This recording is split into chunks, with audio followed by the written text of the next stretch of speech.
The following program, The Family Meeting, is sponsored by Polaris Insurance Company and Eric Grant, and to the extent applicable, their guests. The views and opinions expressed therein do not necessarily reflect those of Heartland Signal, LLC, or its management.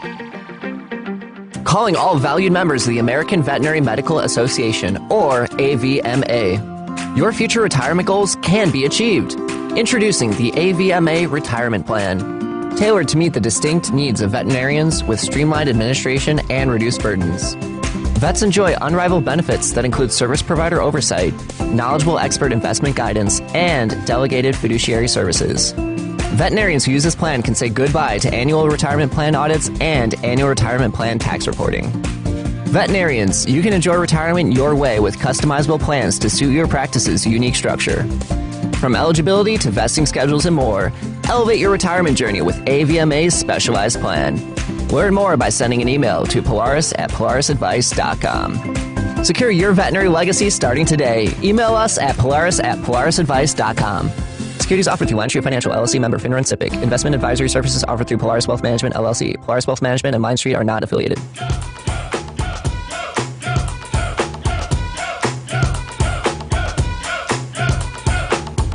Hi, my name is Audra Wilson, and I'm the President and CEO of the Shriver Center on Poverty Law.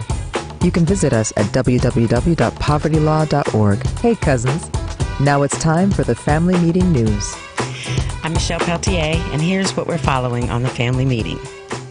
President Joe Biden delivered the commencement address at Morehouse College today, receiving applause and cheers, but also spurring some students to turn their backs to Biden as his backing of Israel in its war with Hamas riles college graduations across the country. Biden was largely uninterrupted by the protests that have shut down graduations elsewhere, although in addition to students who turned their chairs around to turn their backs to him, one graduate appeared to hold up a Palestinian flag briefly, and an audience member stood and turned their back with their fist raised. Biden also made remarks more typical of traditional commencement addresses, saying, "Education makes you free, and a Morehouse education makes you fearless." Biden also said, "I have no doubt that a Morehouse man will be president one day, just after an AKA from Harvard." Okay, I've got to read this one. I've got to do this. I'm sorry. Representative Jasmine Crockett and Representative MTG were caught in a heated exchange Thursday night after Green asked Democratic members of the House Oversight Committee whether any of them are employing the daughter of the judge overseeing former President Trump's hush money case. "Please tell me what that has to do with Merrick Garland," Crockett responded at the time, adding, "Do you know what we're here for?" "I don't think you know what we're here for," Green responded. "I think your fake eyelashes are messing up what you're reading." Crockett later asked if a hypothetical comment would violate congressional protocol after there was a debate over whether to strike Green's words. "I'm just curious, just to better understand your ruling," Crockett said about Chair James Comer's ruling on the comments. "If someone on this committee then starts talking about somebody's bleach, blonde, bad-built, butch body, that would not be engaging in personalities, correct?" I love that so much. Right? Crockett on Sunday explained that she was asking for a clarification on the ruling. She also defended herself for now selling merchandise about her comments to Green. An Oakland, California high school student has raked in over 100 college acceptances. According to NBC Bay Area, Helms Atega, a Head Royce school student, garnered $5.3 million in scholarships from 122 colleges. The high schooler credited his dedication to school, to his family, and lessons he learned, that's because he filled out that much, and lessons he learned from his childhood in Uganda. I can't answer. Pick one, player. Well, he did. Helms, an aspiring recording artist, moved to the U.S. just 5 years ago. He applied to roughly 160 schools, but ultimately decided to attend UC Berkeley because of its music school and course diversity. He's in California. Yes. He did all that stuff. He still went to a school in California. Come on, man. Please visit our new webpage, tfmradioshow.com. You can subscribe and follow us on Twitter, Instagram, Facebook, Threads, TikTok, and also follow us on our YouTube channel to view us live and receive reminders when we are on the air. I am Michelle Peltier. Don't go anywhere.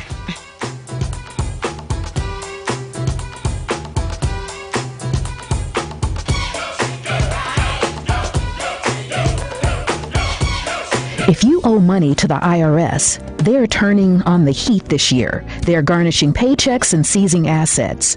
Don't let tax debt destroy your life. Covington Tax Solutions will help you fight to get the best deal possible. Call Covington Tax Solutions now for a free consultation. Call 872-257-4631. Call 872-257-4631. Covington Tax Solutions.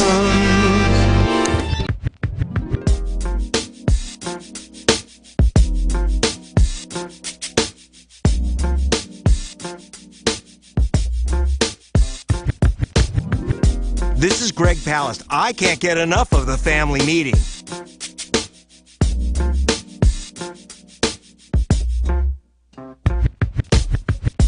Hello, this is Jade Phillips, and I'm a management consultant in Chicago. I listen to the family meeting. Welcome to the worldwide headquarters of the family meeting.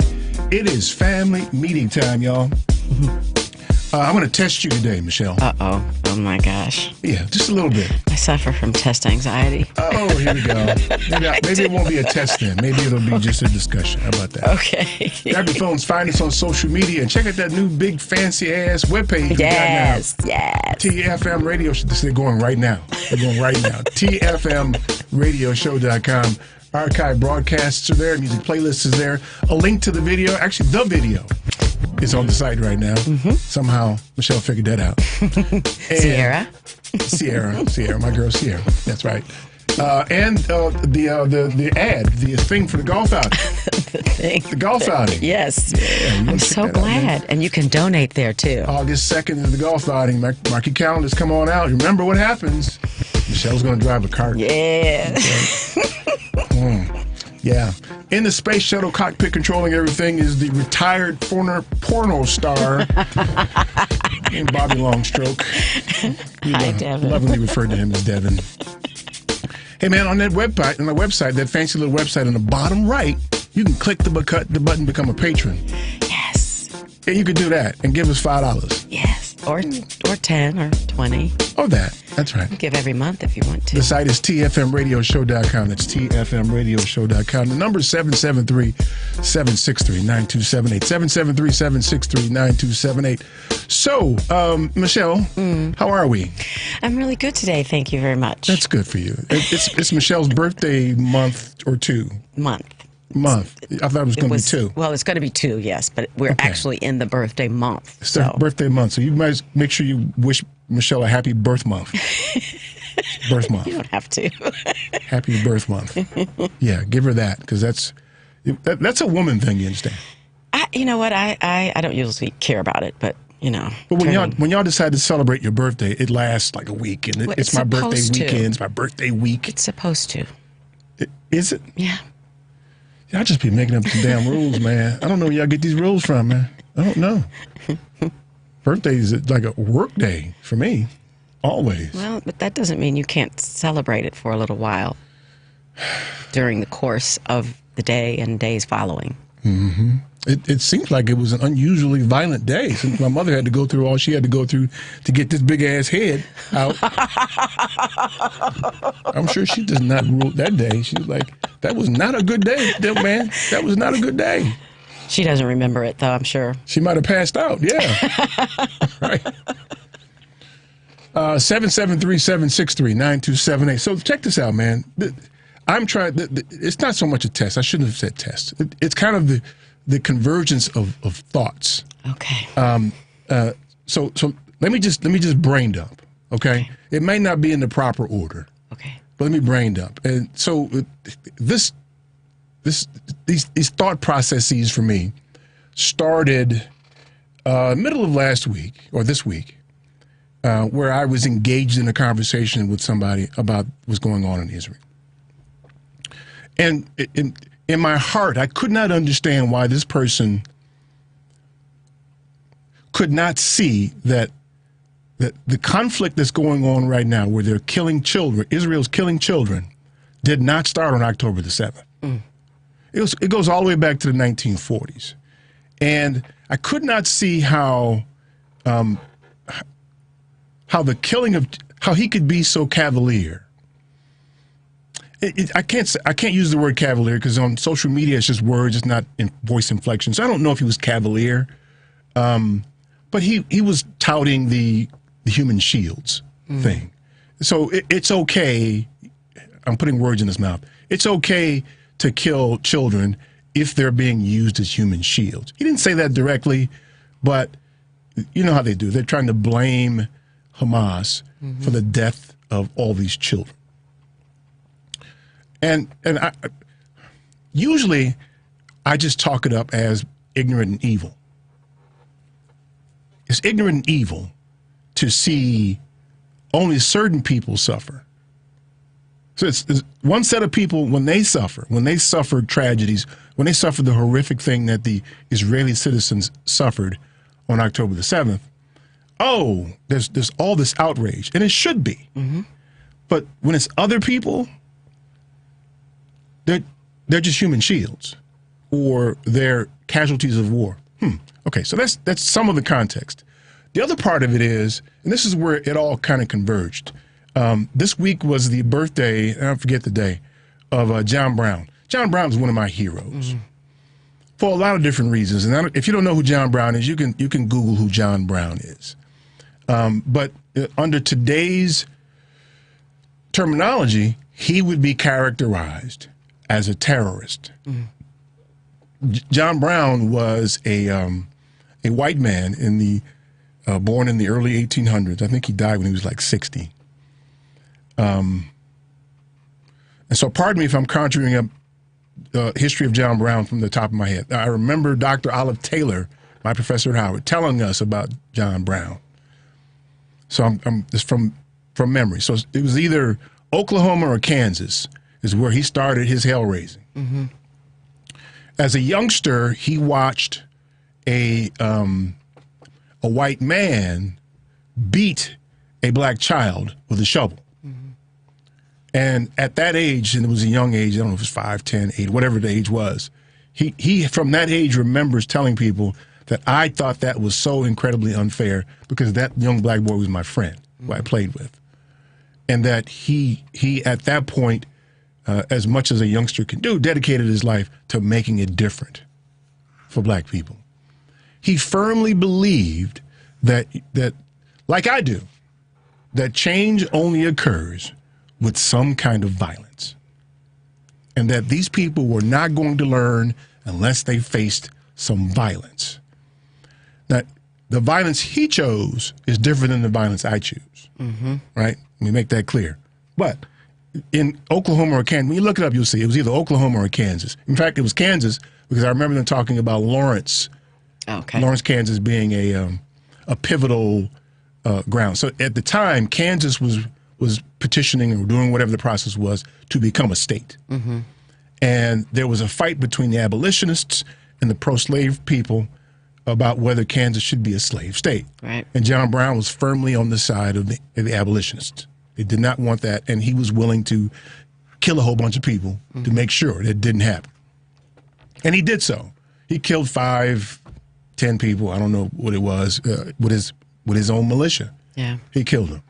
So he spent the rest of his days, which, again, the timelines for me are lost because it's a long time ago I learned about John Brown, but I'd imagine it's probably 10 to 15 years. The next 10, 15 years of his life, he traveled incognito because he killed a bunch of people about this.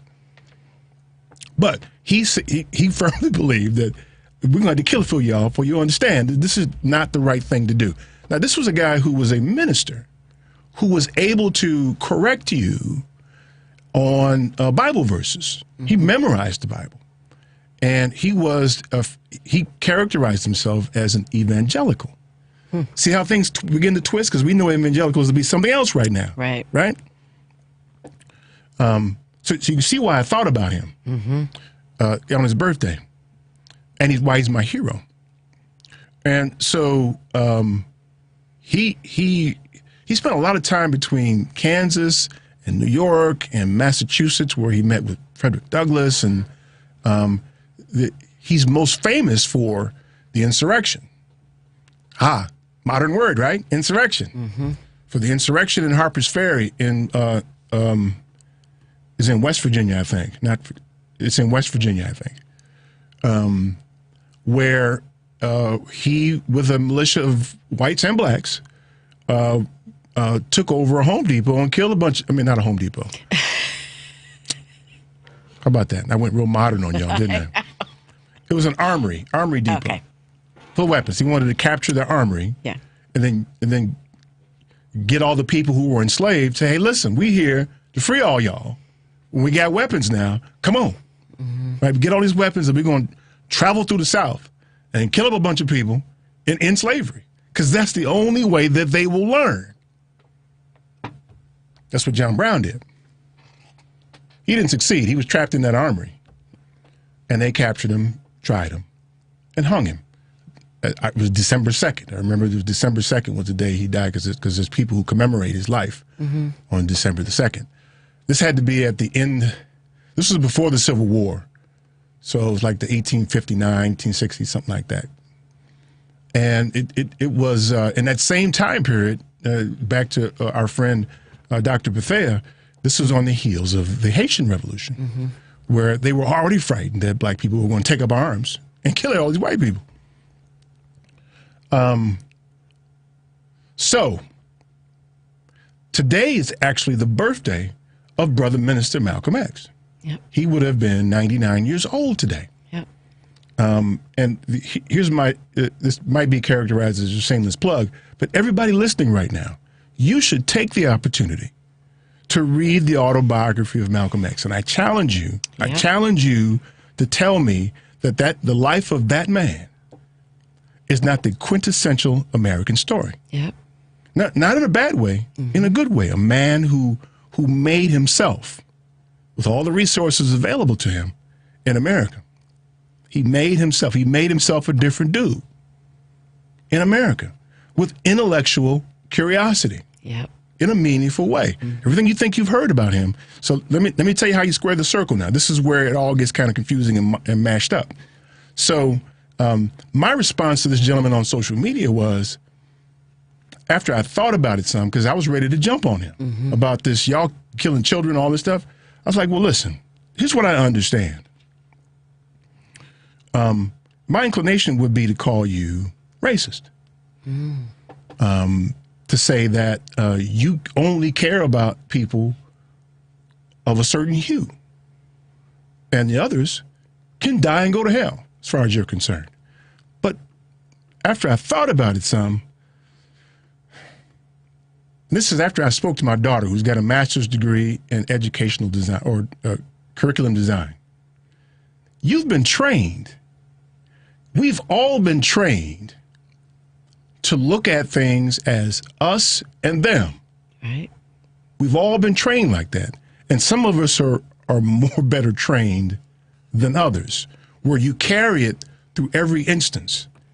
You can only see, because of how you've been trained, you can only see certain people as having the capability to suffer. And I told him in my response to him that I don't blame you. I blame the system that trained you. You're nothing but well-trained. Wow. You are well-trained. You look at those people in Palestine, in Gaza, and you've been trained that they're them and that their lives ain't worth a damn. And you're just reflecting your training now. We all, to a certain degree, have an us and them mentality. For sure. We conjure it up. And I told him that you have to ask yourself, one, do you even know what's been going on this week in the West Bank? Yep, not Gaza. In the West Bank, where you have Palestinians being harmed by Israelis, where you have them throwing people out of their houses and taking their homes, being arrested and beaten by Israelis. But somehow or another, the killing of Israelis animates you, but the killing of Palestinians doesn't. And you got to ask yourself, why? I think, first of all, before I say my comment, what was the response from the person that you were having this? He shut up. He didn't say nothing after that. I haven't seen a response. This was probably 3 days ago. He hadn't said anything. Okay, just curious. So I think a lot of it is about choosing, and when people draw hard lines and make make choices to pick one side or the other, I think that as humans, we think we're going to always fall on the side of the choice we made, right? So if something's happening on the other side that's disagreeable and bad, we think it's a bad reflection on my decision to admit that was bad. Does that make sense? There's a lot of pronouns in there. I lost you a little bit. A lot of pronouns in there. Okay, it's you. Use nouns. You and Tiffany. And I pick Tiffany. You do. What? Tiffany does something really bad. And I know it's bad, but because I've chosen her, I'm going to stay on that side. If she does something bad to you, I'm still going to pick her because that's my ride or die. I'm not going to look at the mistakes she made because I will feel like it makes me look bad, if that makes sense. Yeah, I mean, so that's the us and them mentality. And then you consider her us in that example. Yes. And she can't do no wrong. Right. But if she does, I won't admit it because I will feel like it's a bad reflection on me and not the situation. Right.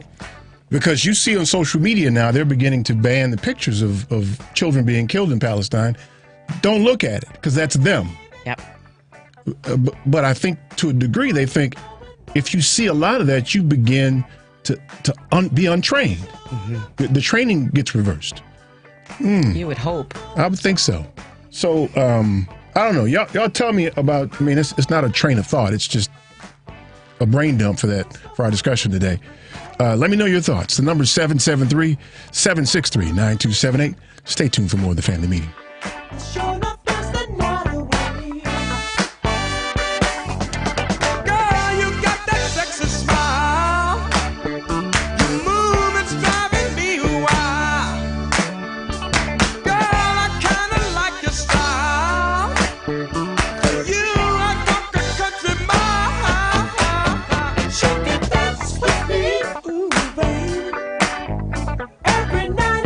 This is Shauna Weatherspoon of Weatherspoon & Associates. Feel free to visit at www.susceo.net. Keep listening to The Family Meeting.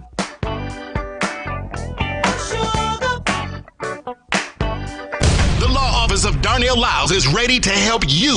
Whether it's personal injury, criminal, DUI, and OWI, nursing home, product liability, it doesn't matter. Call 219-939-9LAW. That's 219-939-9529. That's right. When you're driving and get into a wreck, you better call Darnell. Had a few drinks too many? A cop hits you with a DUI or OWI? I think you better call Darnell. Arrested and facing criminal charges, misdemeanor or felony? I think you better call Darnell. Purchase a product that causes you or a loved one harm? I think you better call Darnell. When your loved one is neglected and abused in a nursing home? I think you better call Darnell.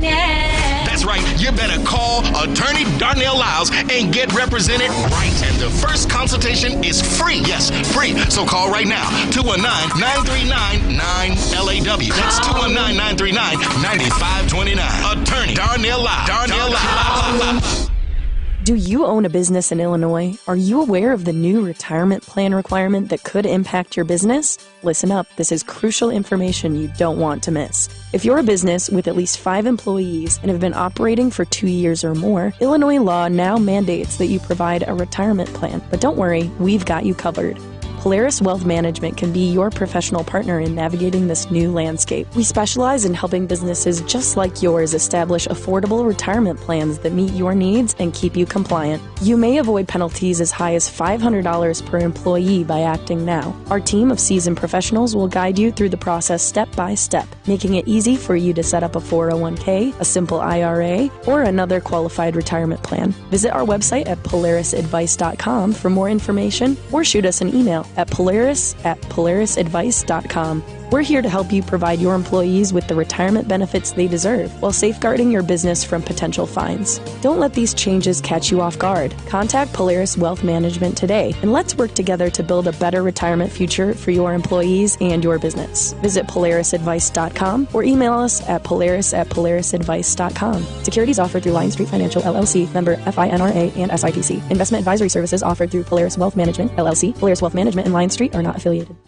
Hey, Family Meeting cousins. As you know, we created a Patreon Family Meeting subscription and membership page to include you great listeners in our effort and give you a chance to very economically promote your business, organization, or local event. You can contribute as little as $5 per month to get your message out and support the Family Meeting as a viable voice. We know you appreciate our permanent interest dialogue, get up and dance playlist, and our great guests who stop by. So become a cousin and go to our website, tfmradioshow.com, and click the link. I get physical. I get physical. I get physical. I get physical. I get physical. I get physical. Very autistic. It's going down from out of town off the wicked streets of New York trouble. Me and my man map the plan to make a hefty bundle. Blessing weights and listen to greats from the basement gates, making it dub plates that cause quakes in other states. My soldiers guzzle 40s with the shorties, working the scenes in tight jeans and blows all your boyfriends to smithereens. On a scout to get humped out from the zone, bumping baby beats. When everything's live, I let my boo drive. Now do my hot shells ring bells and my knockout settle beef. Any last request, you better make it brief. My name is Sharon Cooper, and I am the sister of Sandra Bland. I am a Chicagoland business professional working in the professional services field. Welcome back to the Family Meeting. 773-763-9278, 773-763-9278. So I think the overriding misunderstanding I have is how can you look at certain human beings and not see them suffer? How can you only look at certain human beings and characterize it as suffering, and if the same thing occurs to other human beings, how is it that you made them and can't see suffering? Mm-hmm. I don't know. We've talked about this before. I don't know anywhere in the world where you could watch 10, 15,000 children, whatever number you think you want to take, get killed all in the course of a few months, and you just not be outraged unless you have effectively made them, dehumanized them, and then blame them for their own demise. It happens all the time with black men when they get shot by the police. You shoot a white man, we got a problem. Mm-hmm. Shoot a black man, what did that black man do? Yes, why didn't he comply? Right. They immediately drag out any kind of he stole a pack of annihilators when he was 9 years old. Right. They drag everything out and try to justify. Right. Make it okay. What happened? Mm-hmm. Yeah. I'm watching this young brother, and I forget. Forgive me for not remembering this young brother's name. He was a military young man, and a police officer shot him 2 seconds after he opened the door. Yeah. And I apologize for not remembering that dear brother's name. I apologize for not even knowing where he lives. But you're going to watch them, look at his military record, try to figure out blemishes on his record and justify killing that young man. Oh, he had a gun at the door. It's legal to have a gun. He had a legal gun. So how is it that you're able to dehumanize people? And again, I don't mean you. I'm talking about the global you, because there's instances where I do. I know there's times where I do that. Can you think of them? Yeah. Listen, if I'm flipping channels and I see a boxing match and it's a white dude versus a black dude, I'm like, beat his ass. Get him. Get that white dude. I've effectively dehumanized that white man and wish him ill at the hands of this brother. That's what I'm doing. Maybe that's a real bad example or a much lesser example. Because in the scheme of things, we're talking about killing children. Right. The people who talk about what's going on in Gaza right now behave as if all of this started on October 7th. Mm-hmm. That's true. And so let me take it back to John Brown. John Brown said, no. John Brown's effort, as bad as it was that he killed people, was resistance to existing bad behavior. What Hamas did, as bad as it was resistance to Israeli apartheid. It's resistance. It's been going on since the 1940s. At this point, though, aren't they both in the wrong? They're both killing children. I would answer that question by saying, was John Brown and the U.S. government wrong? The U.S. government sanctioned enslaving human beings. I was going to say, I mean, can't everybody be wrong and everybody be right? Yeah, but see, in that instance, only one party is considered wrong. It's Right. just John Brown. Right. He was the one that was convicted and hanged for committing terrible acts. This country's never paid for its terrible acts. It's true. Right? So when does Israel pay for its terrible acts against Palestinians that are ongoing right now? Right now. Daily. Mm-hmm. They chase journalists away so you can't see it. Or kill them. Mm-hmm. Or kidnap them. Or kidnap them, right. Yep. So you can't see what they're doing to people. So, let's go back to the example I gave. You got 2 third graders, right? And the teacher looks around and they're fighting. And the first question the teacher asks is, what happened? Why y'all fighting? Nobody seems to want to ask, why y'all fighting? Why did Hamas form itself and decide to do this? And what they give you oftentimes in this us and them mentality is, well, they're just evil, or they hate us, or they want us all killed. It looks to me like they want you to take your foot off of their neck. Yeah. It seemed to me like this would end if you take your foot off of their neck. Maybe it's just me. I'm sure somebody's going to disagree or call the station. They call the station, Devin. They call the station and say, hey, you need to get rid of that black guy. I don't really care about that either. Y'all call all you want. I'll give you the number if you want. Call me if you want. I care about that. I care about y'all thinking about this stuff, man. Because here's the thing. You won't answer the question.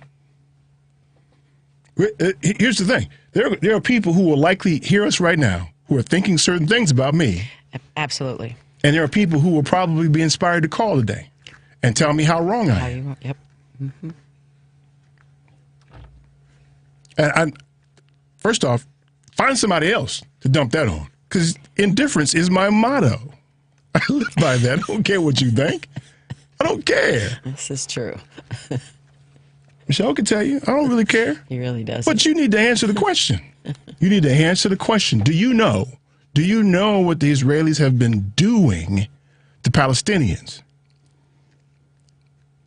Oh, you support Hamas. I don't give a damn about Hamas.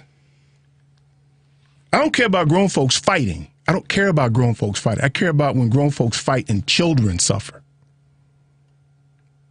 And somehow or another, too many of you have conjured up a lack of care for certain children. You got to wrestle with that. You got to ask yourself, were you as outraged as you are now about the many times that the Israelis turned arms and shot down innocent, unarmed Palestinians over the last 50 years?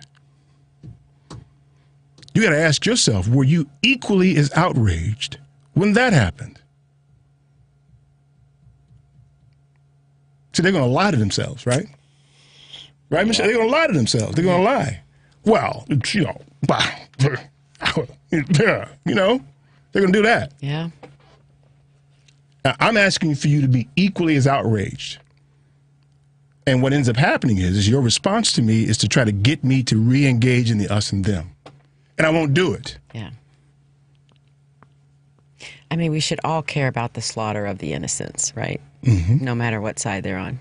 Right. Mm-hmm. Because they're innocent. Right. Yeah. Now, on the tactical side, what Israel is doing is stupid.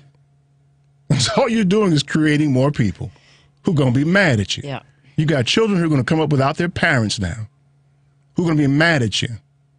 And what do you think they're going to do? I think you talked about that several weeks ago when you were considering bringing a child here. Mm-hmm. And you talked about how you were worried about once that child grew up going back home. And I would want a child. What Michelle's talking about is I contemplated several weeks ago, maybe adopting one of these children, mm-hmm. one of these orphans over here. It's kind of far-fetched, and I still haven't talked to my wife about it.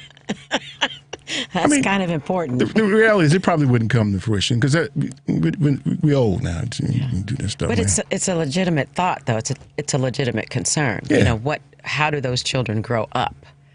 Are they living with vengeance in their heart after all of this transpires? Well, if I had one of the children, they would, because I would tell them the story of what the Israeli did to their parents. I would tell them the story. I would not. You're not going to get no fairy tales from your boy. Yeah, but you wouldn't encourage them to go back and kill everybody. What was it? James Baldwin said, to be black in America is to be constantly pissed off. Well, I'm paraphrasing. Yes, I don't disagree with that. So just to hear the story. Yeah. Here's what happened to your mama and daddy. Tell them the whole story. Show them the video clips. Show them all that. Okay, maybe they can stomach that and say, okay, well, I forgive, like the Japanese have. Mm-hmm. The Japanese have effectively forgiven this country for dropping 2 atomic bombs and killing hundreds of thousands of people. For money, by the way. They did it for money. Yeah. Isn't everything about money? Yeah. But you got people running around here carrying beefs because you stepped on my shoe. Yeah. But they can forgive you for killing hundreds of thousands of people. I digress. Forgive is probably the wrong word. They probably haven't forgiven. They just found it profitable to not be mad no more. So you got to ask yourself, are you equally outraged? Are you equally outraged about the death of children everywhere or only certain children? You got to ask yourself that. I'm interested in the answer. I think therein lies kind of a test, doesn't it? Mm-hmm. See, the worst lie you can tell yourself is a lie you tell yourself. And you're going to lie to yourself. Yep. You are going to lie to yourself. Yeah. Say, yeah, of course I do. I care for all children. But what Hamas did was horrific. Okay. Is what Israel did horrific? Wow. I've seen it a million times already because we have these discussions. Yep. Wow. No, children get killed. Is it horrific or not? Or is it just only certain children? It's horrific, period. Right. There should be no but. Right. And I can say that. It's terrible what Hamas did to the children of Israel. And it's terrible what Israel's doing to the children in Palestine, in Gaza right now. I can say that. But for some reason, too many of you can't. Too many of you can't. And that's a problem for me. It's a revelation of your character. I'm not going to stand in judgment. You got to find a way. Do all children count or not? If it's no, tell me that. I appreciate that. I appreciate you telling me no. No. Only certain children are important. Say that. You won't say that either, will you? Won't do that. Okay, so I brain dumped. Thank you. Thank you very much. I brain dumped. Happy dear birthday to that dear brother Minister Malcolm X, man. Yes. Please, y'all. If you haven't already, get that book. Let me tell you, it's even better to get the audio books. I think one of them, Sam Jackson, reads it. What? Yeah, I think so. I think Lawrence Fishburne reads one, too, in one version. Wow, I might get I read it years and years ago.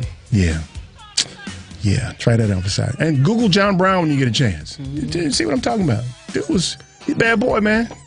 And before he got hanged He was like, y'all cowards, man. Y'all gonna die by the sword, man. Watch. He told him that. My hero. 773-763-9278. Stay tuned for more of the family meeting.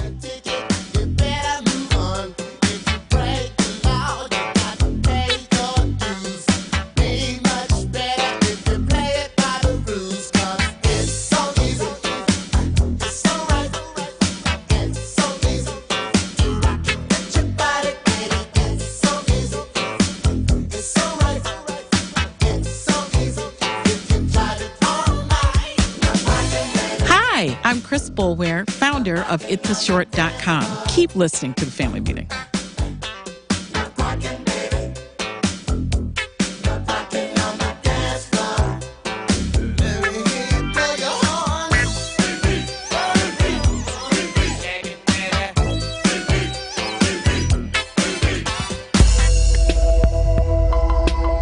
Hey Chicago, are you always on the go? Take the new Shy 311 app with you to find the information that you need, submit non-emergency city service requests, and much more. Download the new Shy 311 app, built with Chicagoans for Chicagoans. That's Shy 311 on the App Store or Google Play, or check it out online at 311.chicago.gov. Stay informed with Shy 311. It's your gateway to Chicago services.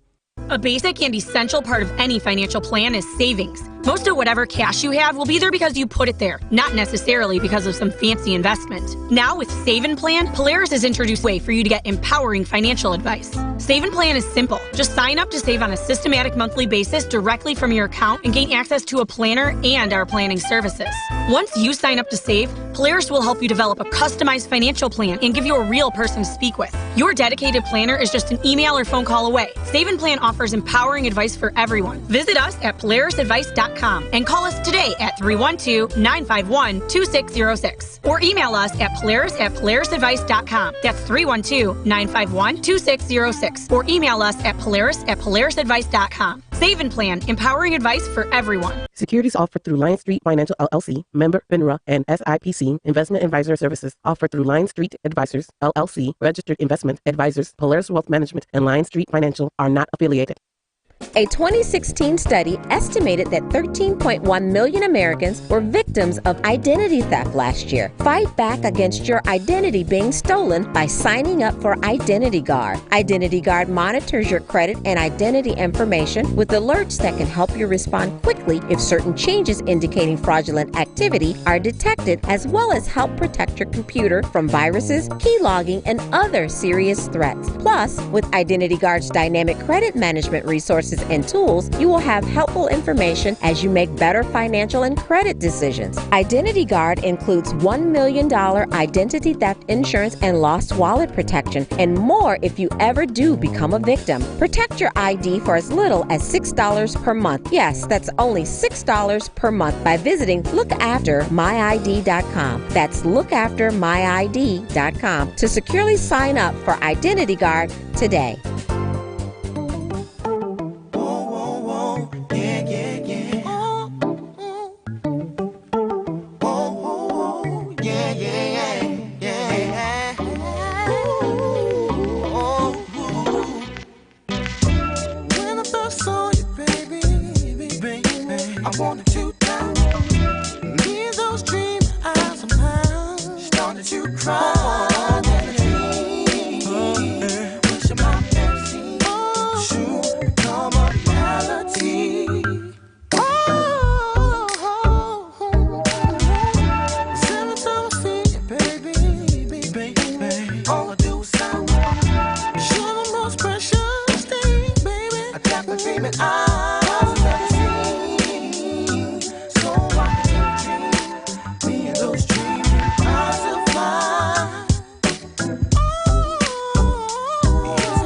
This is Pam Jackson, business consultant in Chicago. Welcome back to the family meeting. 773-763-9278. Think I made somebody mad yet?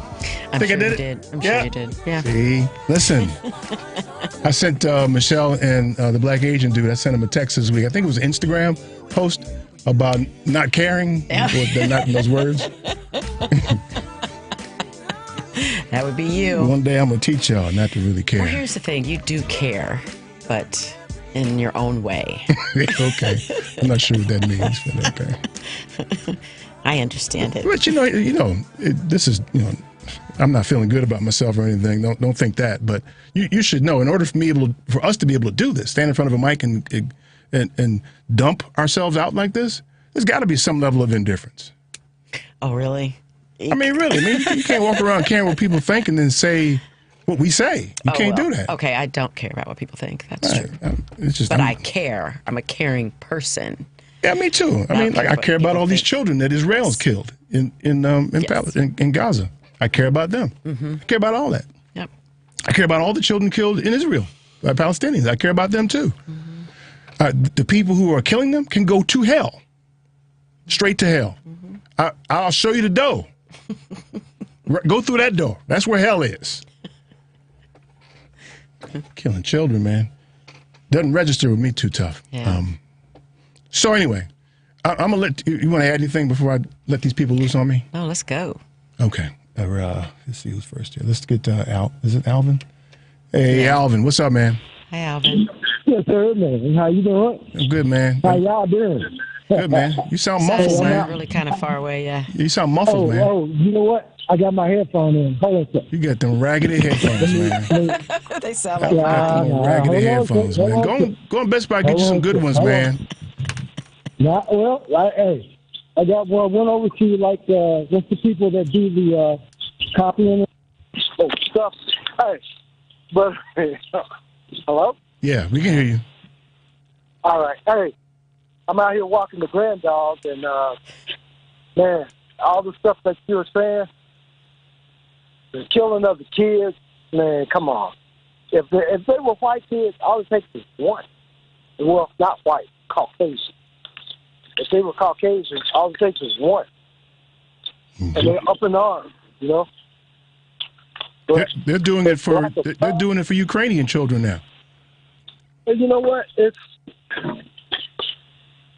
you know what? I would just say, Trump already told you his plan. He's gonna be a dictator, and things didn't run too well when he was, the president. So if you're still backing Trump, you ignorant as hell. Ignorant as hell. Did you say you were walking the grand dogs? Sounds like he's in my granddaughter.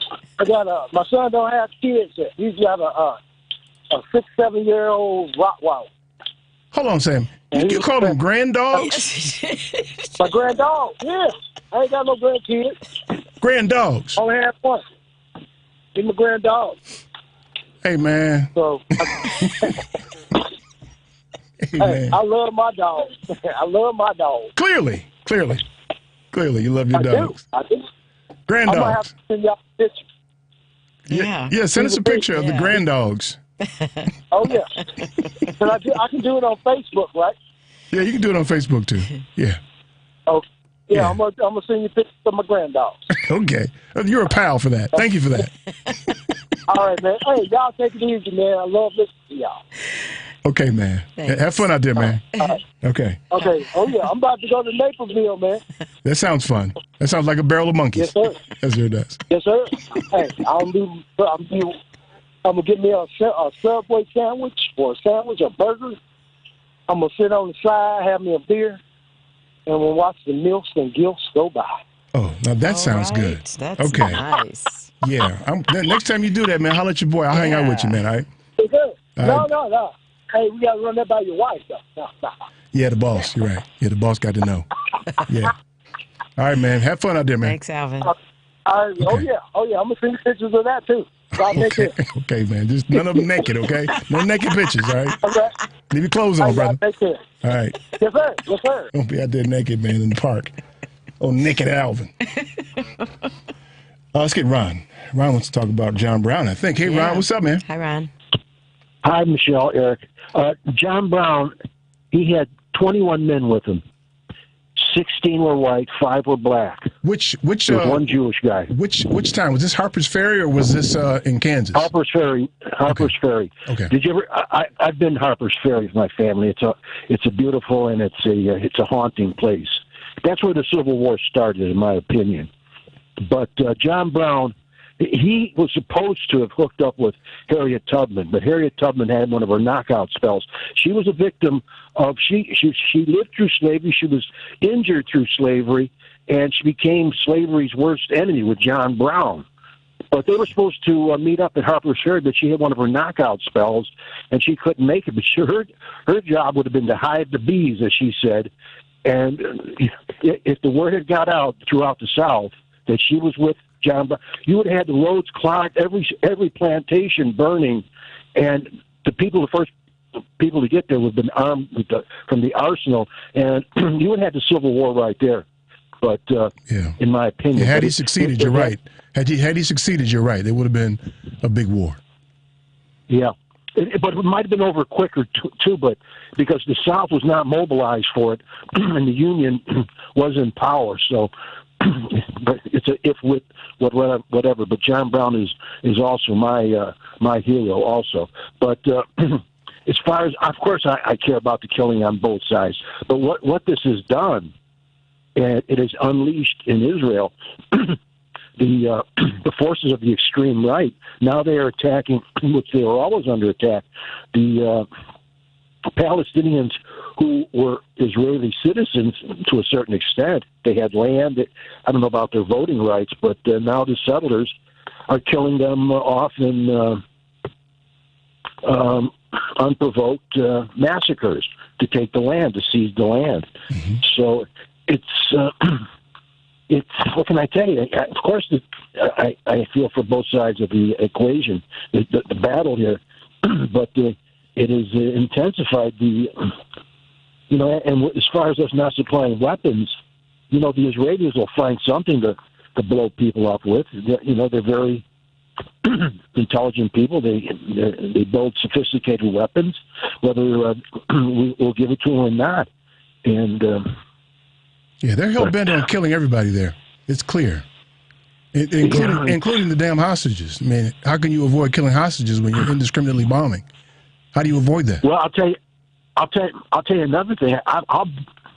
It's pure speculation, but I'll bet you they already recovered most of the hostages who are dead, and they'll just pull them out as they need publicity to, like right now with Joe Biden refusing weapons. It's making Netanyahu and the Israelis kind of look I think, it's not in everybody's opinion, but something as an underdog, because they're not getting all the big bombs that they request. But, another factor here, how about the DePaul demonstration? Can we move to that?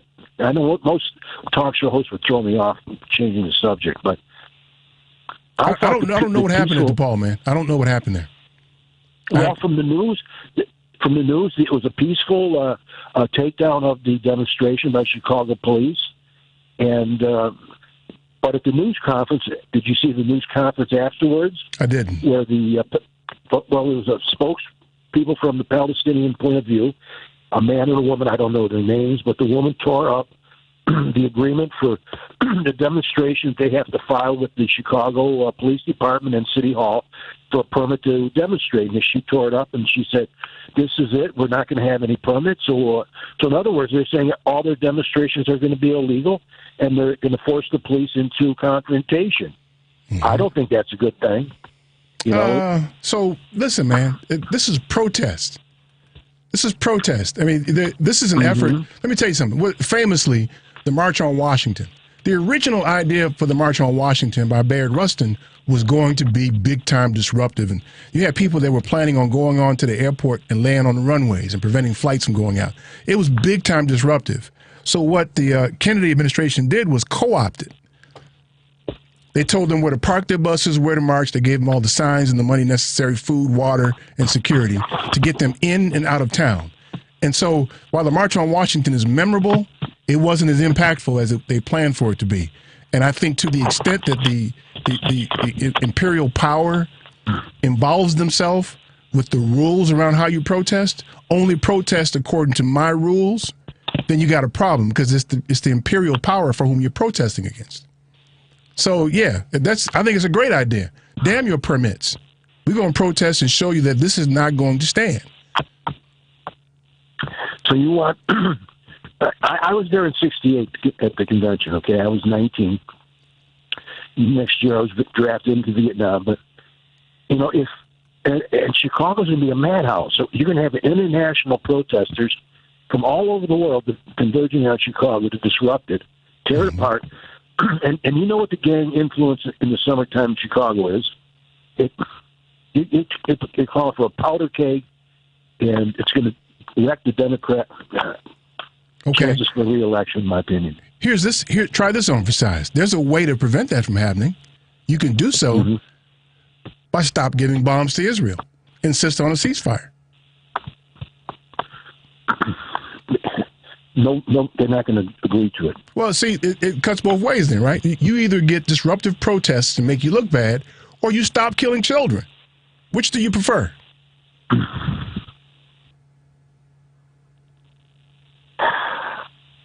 Is that a hard question? I want to stop the children I want to stop the children being killed. Okay, let's do that then.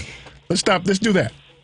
And then we don't have to worry about this gang thing and disruptive and how bad it looks, which, who cares? We don't have to worry about that. Stop killing children. Right. Do that. Good luck. I know. Good luck. Good luck, yeah. Ron, thank you, man. Be safe up there, man, all right? You're welcome. Okay, Thanks, man. Ron. Take care. Thank you. Before you pick up the call, I want to ask you something, because you said something just now, for me, that was quite profound in terms of... Oh, no, I didn't say it. Ron must have said it then. For me, this is what you said when Ron was talking about the tearing up of the paperwork so that people can't protest anymore. And then when you talked about the march in Washington and how they were in alignment really with the people that they were protesting against.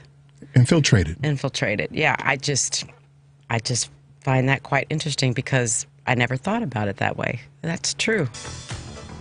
You can read all the stuff. Permission, in other words, to... Until they fired Bayard Rustin, he was he got fired. He was the one, it was his idea. Mm-hmm. And he ended up getting fired because someone decided that him being gay was a problem.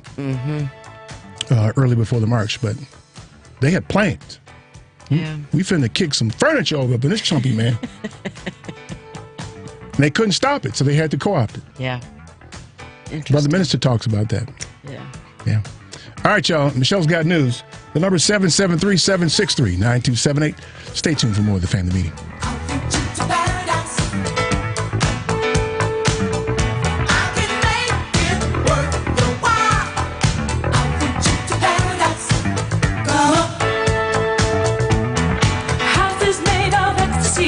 My name is Minati Jenkins, www.valorem.law.com. Keep listening to the Family Meeting.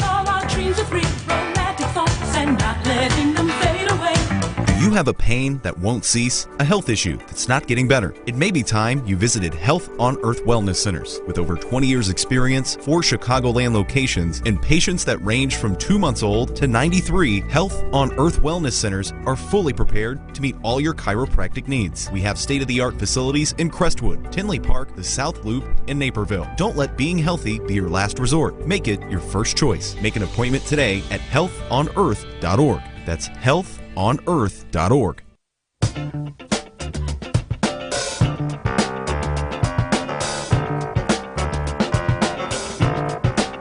This is Miss Lady B, La Boricua. Now it's time for the Family Meeting News.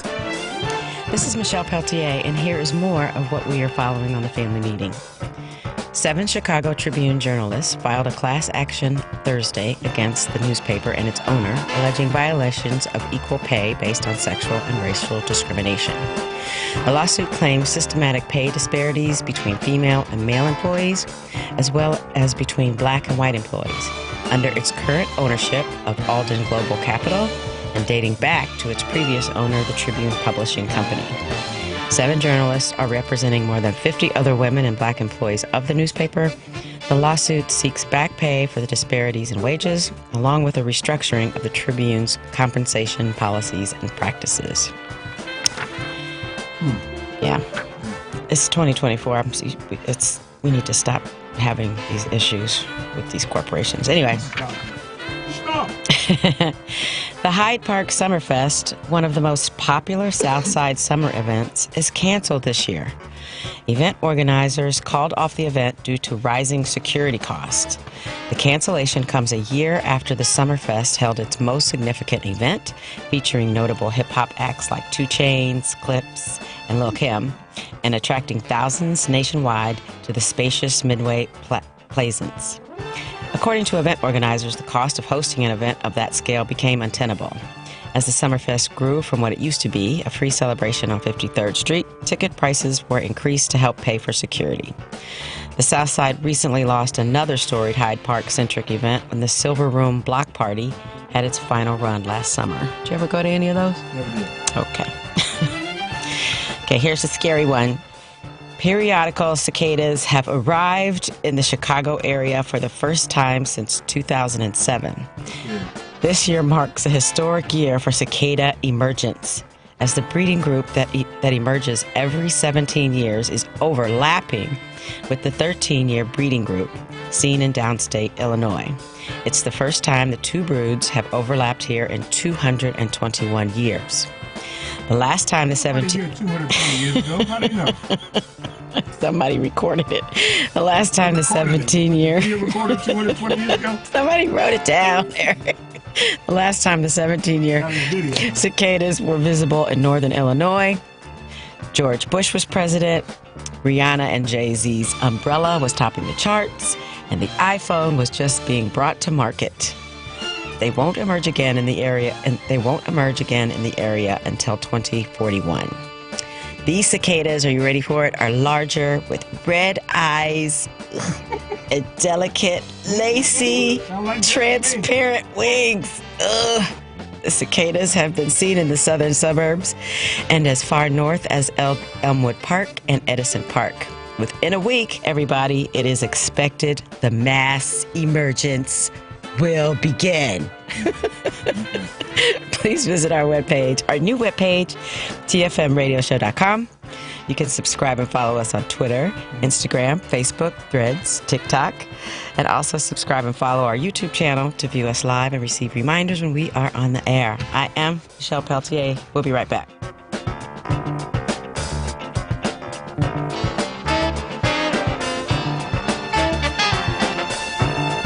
WCPT Willow Springs is powered by the ComEd Energy Efficiency Program, partnering with your business to save money and energy. Itsashort.com. The website is itsashort.com, spelled ITSASHORT.com. We are the best designation on the internet for award-winning short film, video, and web series. Artists are from all over the world. They are award-winning from various festivals, but you can find us at info@itsashort.com, customer care at itsashort.com, and we'll get back to you straight away.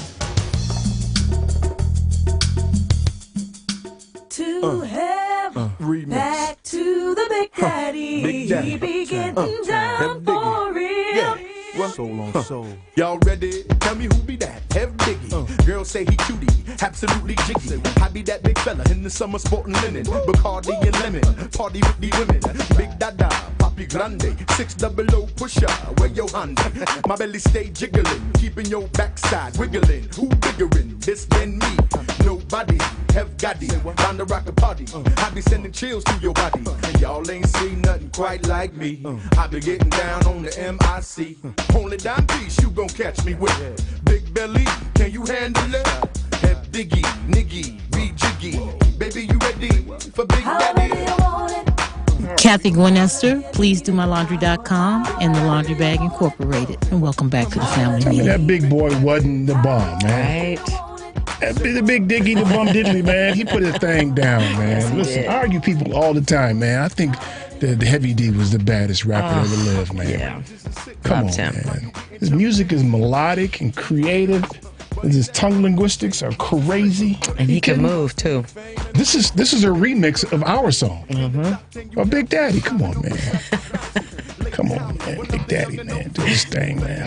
773-763-9278. This is the point in the show in which you cuss at me. You understand? For what I've said. Right? Somebody's out there already saying we got to get him.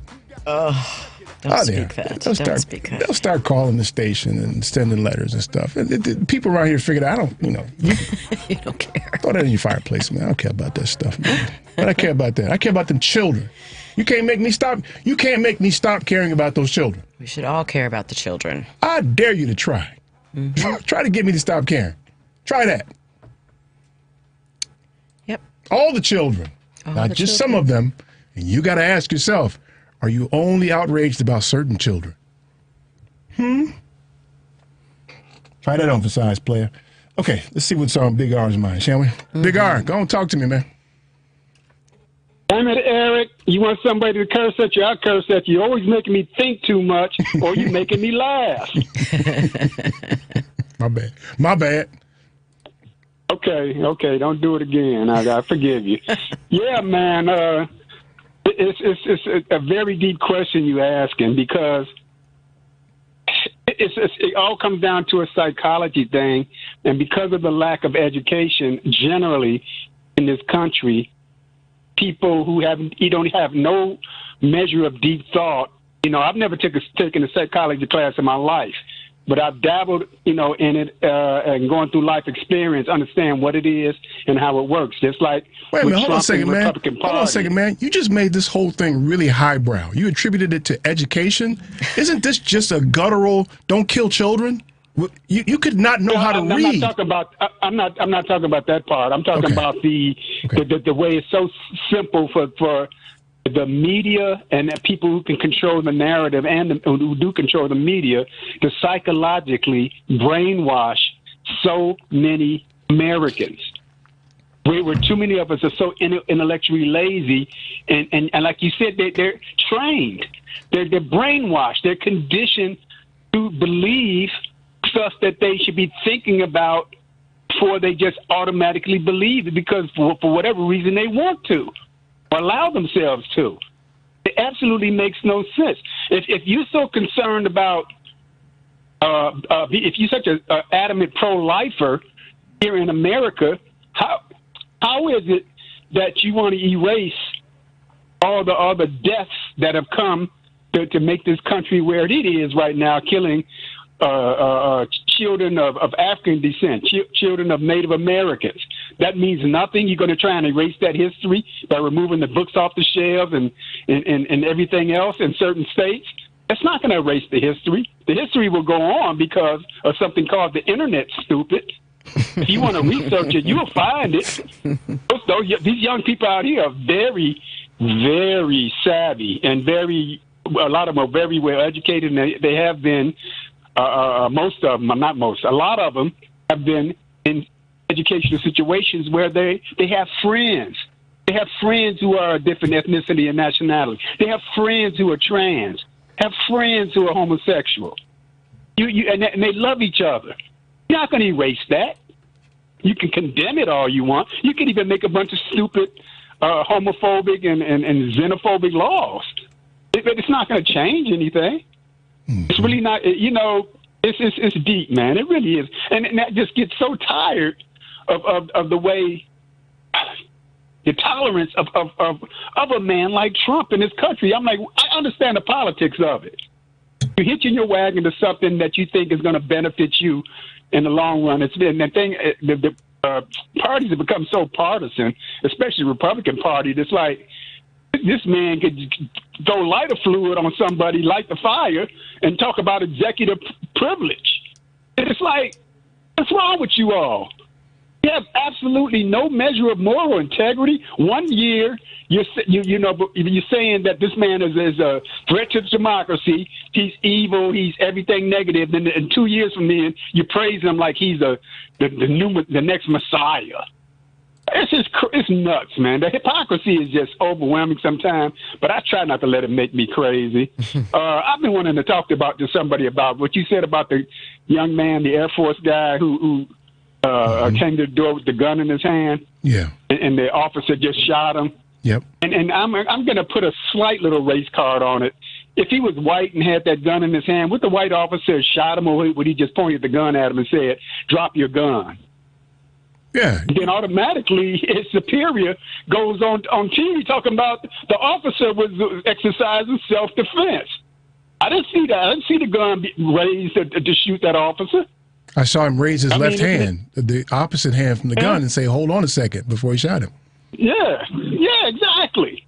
Mm-hmm. Exactly. And Roger Fortson. Roger Fortson is that young man's name. Yeah, okay, there you go. I didn't remember his name either. I just saw it and was kind of outraged, and I started thinking about all these different See, that's the other thing, though. That's the other thing. We lose track of all the damn names. That's terrible. That happens so often. Yeah, it's because there's so many of them. Every week is something. Every week. Mm-hmm. Too often it involves the police. Where were all these busy police down in Uvalde, Texas? Where are these busy? Where are my busy police in the CPD when these guys are riding around in stolen vehicles? They got these license readers right now. You see, look, it's 80-something degrees, 90 degrees. You see, I don't care if it's midday sun or midnight. You look into a car because they're not stealing a bunch of cars that's got 10 on the windows. You officer sitting there enjoying your donut or taking your whatever, and you just sitting there, maybe you're looking at your smartphone instead of keeping an eye on the streets. And then this car passes you by, 3 or 4. I can't say brothers. I don't know what the nationality ethnicity of these guys, these groups are, these whatever. But you see them with hoodies on and masks on. You think they're concerned about catching COVID? It's 80, 90 degrees and they got hoodies. Don't you think maybe you should call that in and follow them? Yeah, well, don't get me started on the policemen. I think they need to rip up the whole police system from the roots. Start all over again. You know why that's not happening. They're not even putting out. I don't know. I might be wrong. They might be putting out some task force to try and catch them. But it's like I know at some point somewhere, officers sitting in these cars have seen this car pass them by with what I just described. Oh no, I ain't doing that shit. They got guns. They got semi-automatics. I ain't stopping them. Mm-hmm. I might get shot. You'll tell me, and I don't care if the cops out there do get pissed off because I love the cops, the good cops. I love them, and I understand about self-preservation. They ain't stopping them because they don't want to get shot. Yeah. They know there's going to probably be a gunfight. A lot of these guys, not of a juveniles. All right, now you're preaching, man. Now you're preaching a little bit. Yeah, I know. See there, you got up on your shoulder. I know, but yeah, I better step down. Go get some weed, man. Relax, all right? Yeah, I know. I decided not to even drink. I decided not to drink nothing this weekend. I just chilled out. I'm just relaxing. Yeah, it's going to be the Pacers in Boston. It was so quiet in Madison Square Garden, you could hear church mouse piss on a piece of cotton, man. All right, man. All right. I hope you don't run into drunk ass Adrian because he's going to have you drinking. All right. I'm going to let you get to the next callers, man. I don't mean to say it that way. I'm not bossing you around, boss. Okay. Thanks, man. Michelle, love you and Eric, and y'all have a great one, man. Okay, man. Thanks, Big R. You too. You too, man. Take care. All right. Bye-bye. Big R had a lot to say today. Yeah, I did. A lot to say. Little bit to say. Okay, my man Steve. Hey, Steve. Hi, Talk to me, man. Hello. So, yes, I wanted to raise a couple of points. And I agree with you to some degree with regard to the March on Washington. That's sort of a divisive issue among historians within the black community. On the one hand, let's assume that you got the original march that some envisioned. Would that have served the movement to the same extent that the existing march served the movement? Many historians contend that march that we got actually galvanized a great deal of support among mainstream America, and that if you had actually done things like shut down the airport or basically pissing off a lot of people and creating a standstill in the nation's capital and perhaps violent confrontations between law enforcement or even the military, would that have actually galvanized support against the movement? So, yeah, it's a debate that goes on in circles of scholars who discuss this sort of thing. I think King was masterful in that sense, in that he took a cue from Gandhi and said, you know what, we cannot shoot our way out of the British Empire. But if we get the British people to side with us and recognize that this is fundamentally against their sense of values and justice, and that will be the way in which we but Steve, in the instance of Dr. King, he understood that he didn't have the firepower. In the case of John Brown, arguably, He had the firepower if he was able to win over the masses of enslaved people. Right, but John Brown is, I think, a case in point. That's exactly what people use to say, you know what, he set back that cause because all of a sudden then a white population that may have been sitting on the fence said, oh, my God, we've got armed black people, ex-slaves and so forth out there shooting white people left and right. And so, yeah, I mean, like I said, these are the discussions and arguments that scholars have. I don't know that you'll ever be able to settle it, but, you know, like I said, I think it's worth raising. And I do agree with you. I think that, you know, we're finding out today that there are leading military entities there within Israel that are protesting and are talking about resigning if they don't see a change in terms of the strategy, in terms of how Israel is prosecuting this war. You know, so when you start getting, you know, generals and heads of departments and so forth saying, you know what, this doesn't make any sense. This is not going to get us anywhere near security in the future, and we need something else other than this plan because this is not the way to peace, long-lasting peace. This is just going to create another generation of people who hate us and who in 10, 15, 20 years are going to be out in the street, you know, wanting to get revenge for losing their mother, their father, their sister, and so forth. Well, I think, too, that the people who want to end this are focused on the wrong thing. They're focused on ending this fighting when their focus should be on ending the apartheid state in Israel. Oh, yeah, absolutely. And this is also important because the state of Israel has been divided on this for generations. You know, in the same way that we have Democrats and Republicans here on this issue, you know, there are those who argue land for peace. They oppose the settlements. So the people who are in the settlements, the lands that were seized during the various wars that Israel fought with its neighboring countries, that land is not supposed to be land that you get to keep. But settlers go in there illegally and sometimes with the consent of the government, tacit consent. And then they start to build towns and so forth and basically expanding what is Israel. And whereas others are like, no, this is only going to infuriate our neighbors. It's going to create the next war, and we are opposed to this. And they are willing to give back these settlements. They're willing to, again, land for peace and create a two-state solution, which is what should have happened from the onset. Now, obviously, Israel's not going anywhere. So for those who are hardliners, who, again, from the river to the sea nonsense, not going anywhere, especially not given the fact that Israel's a nuclear power. And then, of course, the Israelis who think that you are going to kill the Palestinians, out of existence and solve this problem that way, they're delusional as well. Mm-hmm. But, you know, it has been the policy of Israel, official or unofficial, that you kill one of us, we're going to kill 10, 50, 100 of you, which is exactly what this conflict has come down to. And every time you raise the point, how many people have died, how many of them are women and children, the inevitable response that you'll get, well, 1,200 of us, you know, October 7th. Okay, yeah, I understand that. And the world stood with you and condemned that as a horrible terrorist attack. And to a large extent, much of the world said, when you struck back, yeah, well, what were they thinking? Of course you were going to strike back.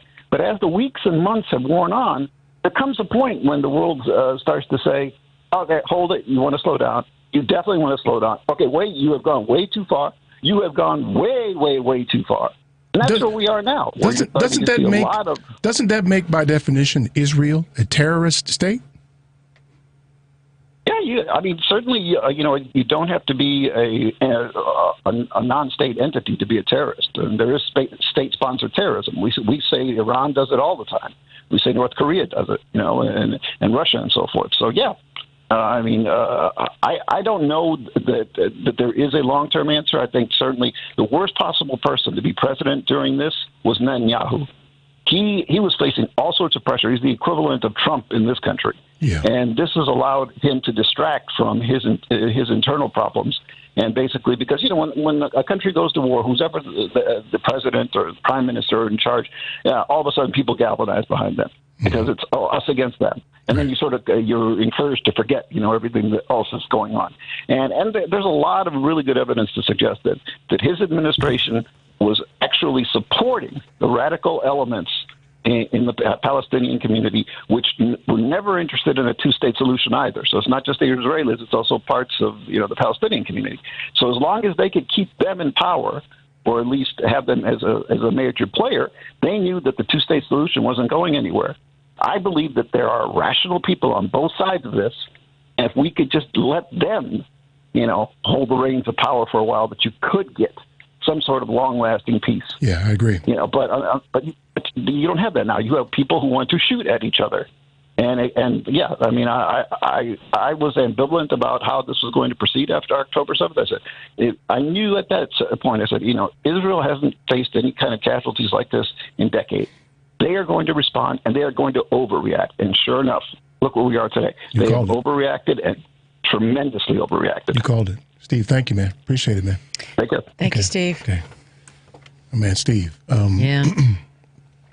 People use the word complicated when they talk about this all the time. I don't find it to be particularly complicated.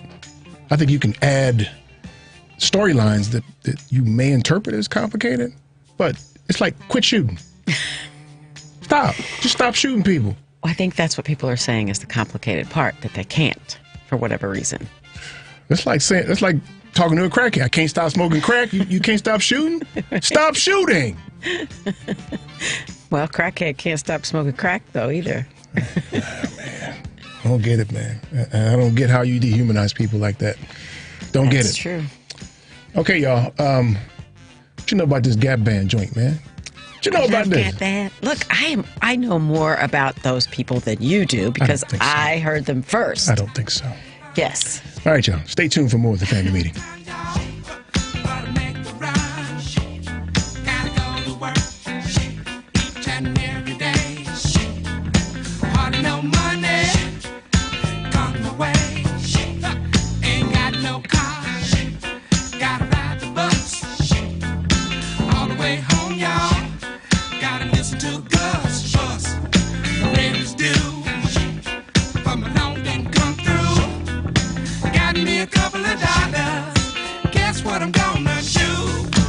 Hi, this is Jeff Lee, Eric's boy from HU. Keep listening to the Family Meeting.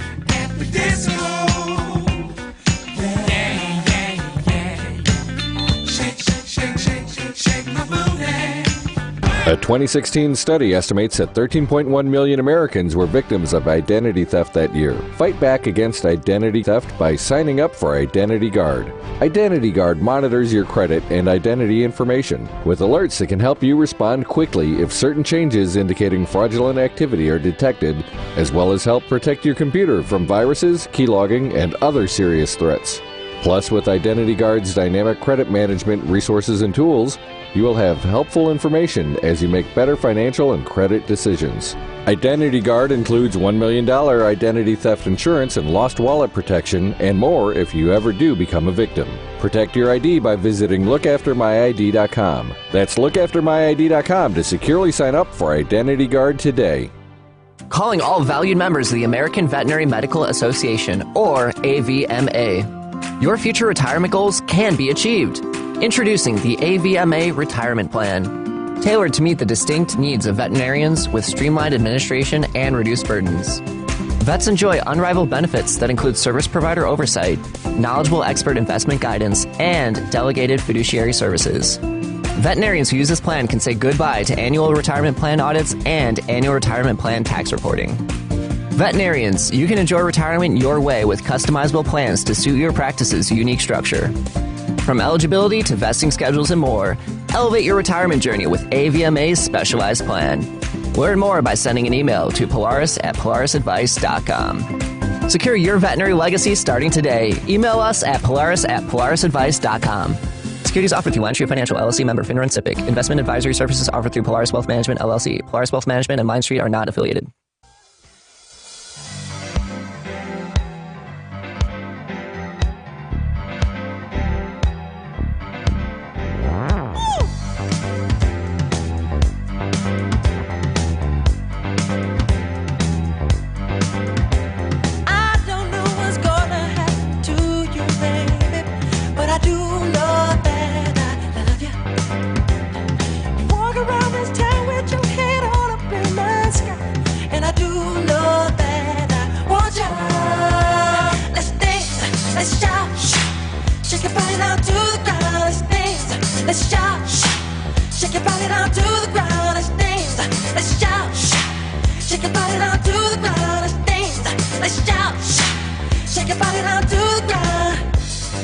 Hello, this is Drunk Ass Adrian. I listen to the family meeting. That's Drunk Ass Adrian, man. I had to get that in, man. I love it. Boy, we have a motley crew here, don't we?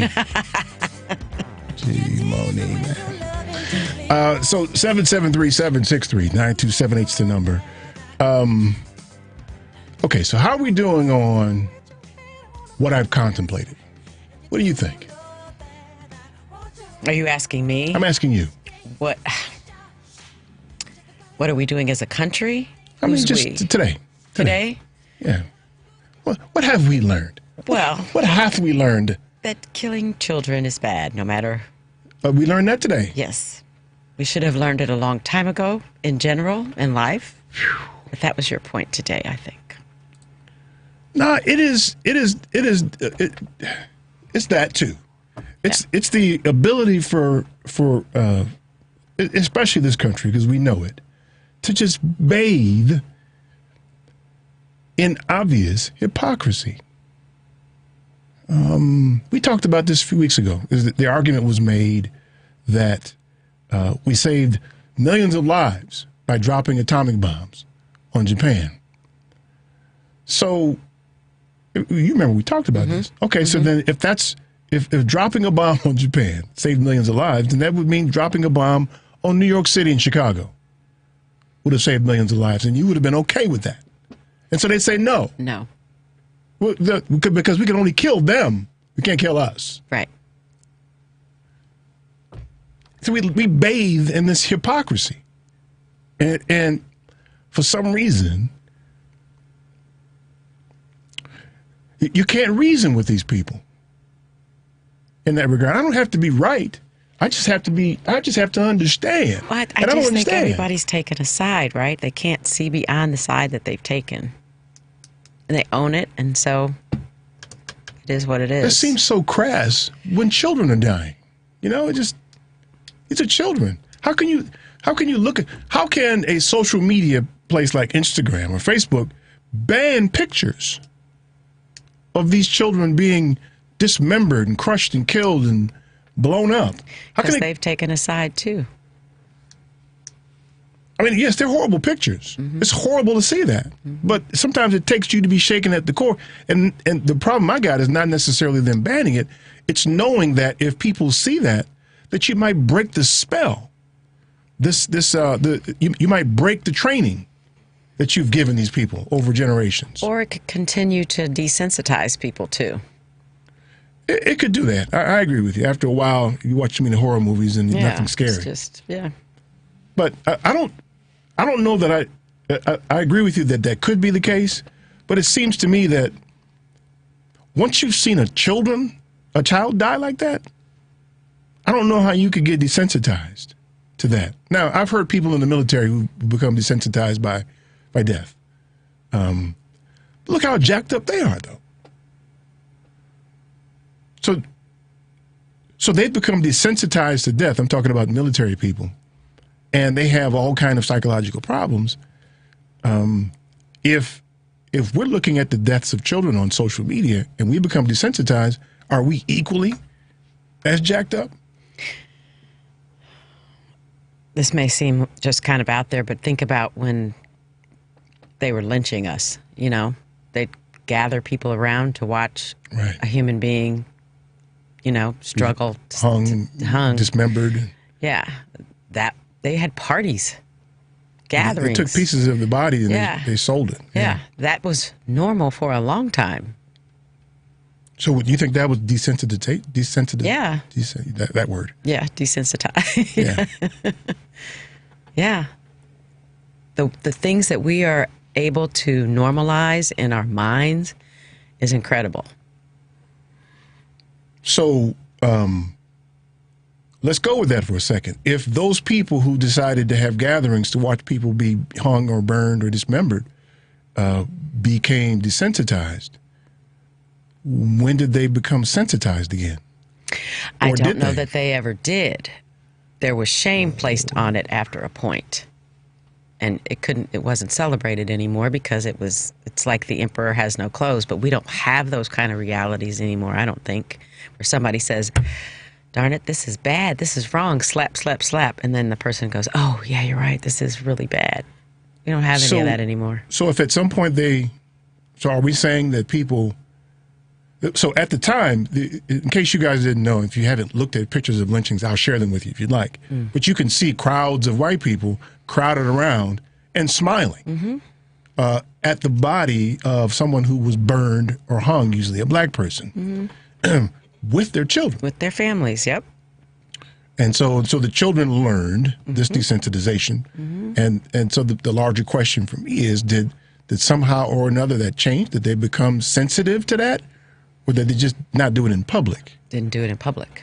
So then we've got people who have been who've been desensitized for generations, still walking among us, who can look at what we see going on in Gaza and say, that's them. That's, you know, it's them. Yeah. I can't. I look at those pictures every chance I get. I look at them because those dear children deserve that. If they can endure what they're enduring, then damn it, I can endure looking at it if I have to, just to make sure I don't lose. I don't want to be desensitized to that. Yeah. I want to devour it, not in some sick way, but because I want to remain angry and bothered about that. I think they deserve that from us. So what can you do as a person, as a human being, as one individual? Well, what we're doing here, right? We have an audience of 5 people listening today, and we can say what we mean. What we can do is never be afraid to say it.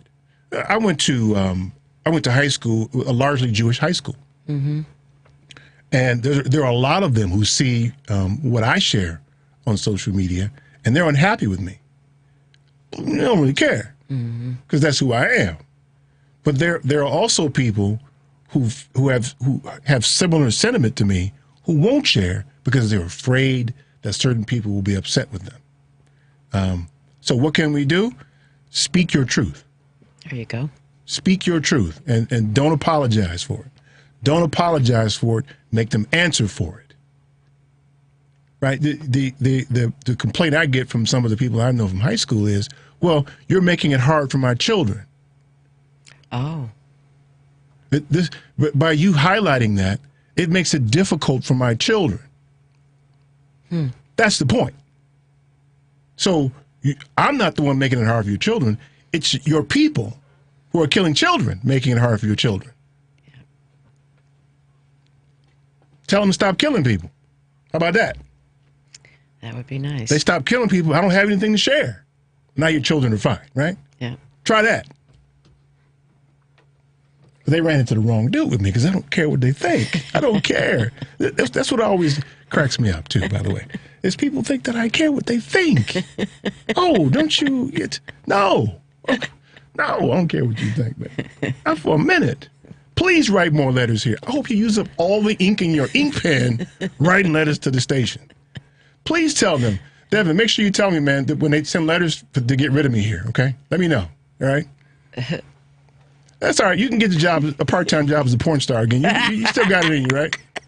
He's got to grow the stash back, though. The return of Bobby Longstroke. Cannot. Please write letters. Go ahead and write letters, send emails. I don't care.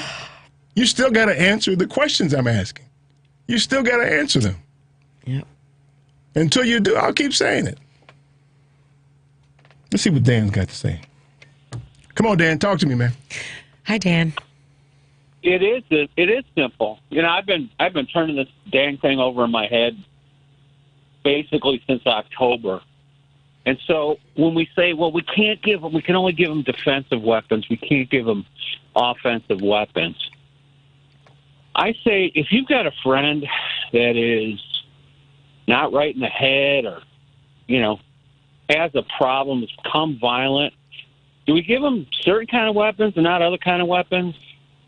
Or do we say, do we have an intervention with a friend and say, I got to stop you? If Israel is our friend, and that being said, there's a madman running the show over there, we have to say no more of anything. No money, no weapons, offensive or defensive, and we're not turning our back on you, but until you come to be right, we can't have a conversation about what's going on. You're going to stand alone, or I'm going to stop you. That's what we do with a friend, right? We have an intervention.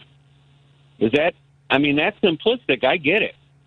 But, I think you said it's not that hard. Well, here's a simple answer to this. The United States says, we're done with you until you get right.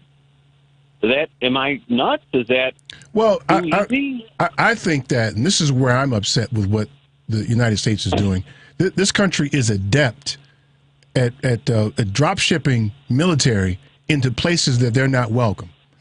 And I think that Biden should load up the military and drop ship them into Gaza, clear a space for them that's safe, and dare Israel to drop bombs while they're there. I don't disagree with that. But what I'm saying is, so your answer is we're going to have a real intervention. My answer is I'm not going to help you kill anybody, and I'm not going to help you wage war in any manner. But you know what? I feel the same way about Ukraine, and I am. You've met me. I'm dang near a pacifist, but not really. If we dropped a couple divisions of assault troops into Ukraine, the Russians would turn tail and run because Ukraine's already kicking their butts. Whenever they have the things they need to do what they need to do, they invaded that country. Right. We could probably put an end to that in 6 weeks. That's easy for me to say. I'm not going to stand at the end of a gun, having a gun pointed at me. Right. But all of this has got to stop. And if some killing's going to end all the killing, well, I guess we got to do the math on that. But I honestly think it is time for the United States to say, no more. We've supported you through thick and thin, but this is a bridge too far. To use the military. This is not going to happen. You got to stop killing, and you got to get you want to bring these people to justice, and you do it the way that you did it in '72 after the Olympics. You find them, you arrest them, or kill them. And shame on me for saying kill them. But you know what?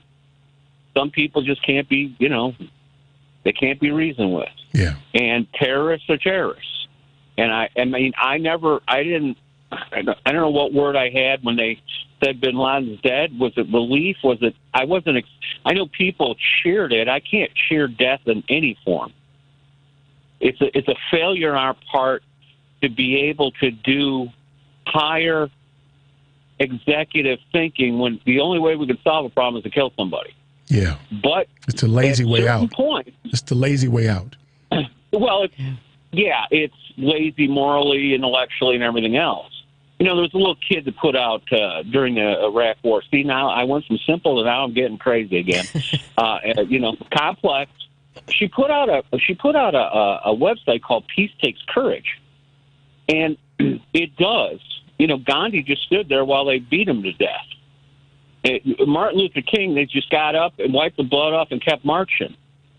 And I couldn't do that, I don't think. No, me either. Because I'd have to hit him back. I'd have to say, no, I'm going to meet your force with my force. I'd be useless because I'm terrible at force. But my point is, I don't know at a certain point, like Putin doesn't get it, Netanyahu doesn't get it, and you're probably right. If we have no problem putting military might, machines, men and otherwise, men and women, and equipment, and we don't care. We just do what we do because we can. And maybe it's time to say, hey, you know what? You go ahead and shoot, but you're going to be killing Americans. And then now you got a problem. A real problem. Let me take this opportunity, by the way, too, to let you guys know Dan is our photographer for our golf outing. Yay. He's the best photographer on this side of the Mississippi. It's that this side of the Mississippi, and between that and That and $2 will get you on the L right there. That's awful nice of you to say. I appreciate the opportunity. And you know what? It's a good cause, folks. Get out, either golf or bring money and golf. It's okay to do both. Let me warn you, though, Dan. Bring This year, money. let me warn you, Michelle will be there this year driving a cart around. She'll be driving a cart around, and you do not want to be near where she is, man. I'm trying to tell you, man. Well, I always appreciate you give me a cart to get around the course because we get no pictures if I got to walk. Just stay out of Michelle's way, all right? You can hitch a ride, Dan. Will do. Okay. Thanks, Dan. Fair enough. Okay. Make sure my life insurance is paid up. Thanks, Dan. Take care, man. Yes, thank you. Okay. Yeah. But speaking of golf outing. That's what I was getting ready to say. Speaking of the golf tournament. Why don't you give you a little try at it? Okay. August 2nd of this year at Oakwood Park Golf Course in Franklin, Wisconsin, we are having a scholarship scramble.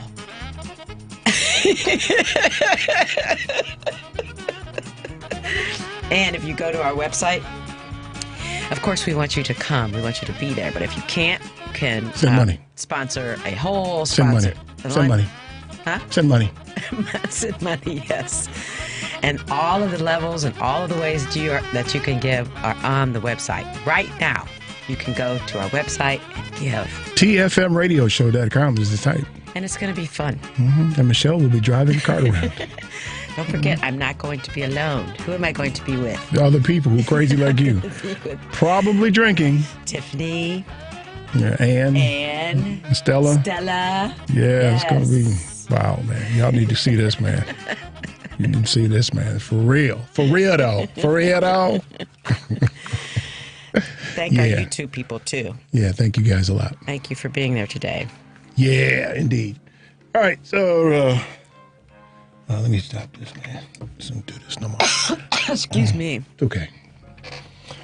Yeah. How about a little Donny Hathaway for you, huh? Oh, I love Donny Hathaway. Right. Donny's a genius, man. Mm-hmm. All right, stay tuned for more of the family meeting. When you're down and trouble and you need some love and care and nothing is going right.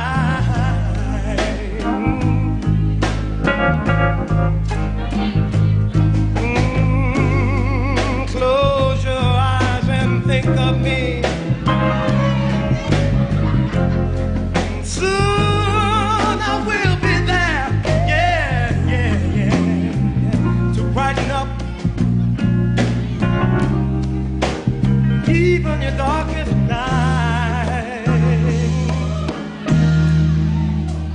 You just call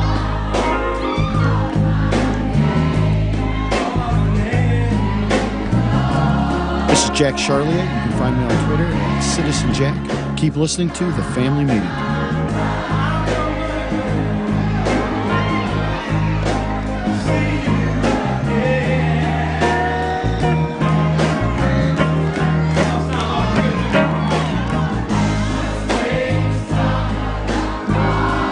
Polaris is introducing a way for you to get empowering financial advice. Save and plan. If you are like a lot of people, you'd like to work with a financial planner, but don't know if you earn or have enough to invest. Save and Plan will allow us to work with nearly anyone from young professionals to retirees looking to travel the world. Save and Plan is simple. Just sign up to save on a systematic monthly basis, directly from your account, and gain access to a planner and our planning services. Once you sign up, Polaris gives you a customized financial plan, a real person to speak with, and information to help you make good financial decisions. Your dedicated planner is just an email or phone call away. Save and Plan offers empowering advice for everyone. Visit us at polarisadvice.com. Call us today at 312-951-2606 or email us at polarisadvice.com. That's 312-951-2606 or email us at polarisadvice.com. Save and Plan. Empowering advice for everyone. Securities, insurance, and advisory services offered through FSC Securities Corporation. Member FINRA SIPC. Insurance services offered through Polaris Insurance Agency, Inc., which is not affiliated with FSC Securities Corporation.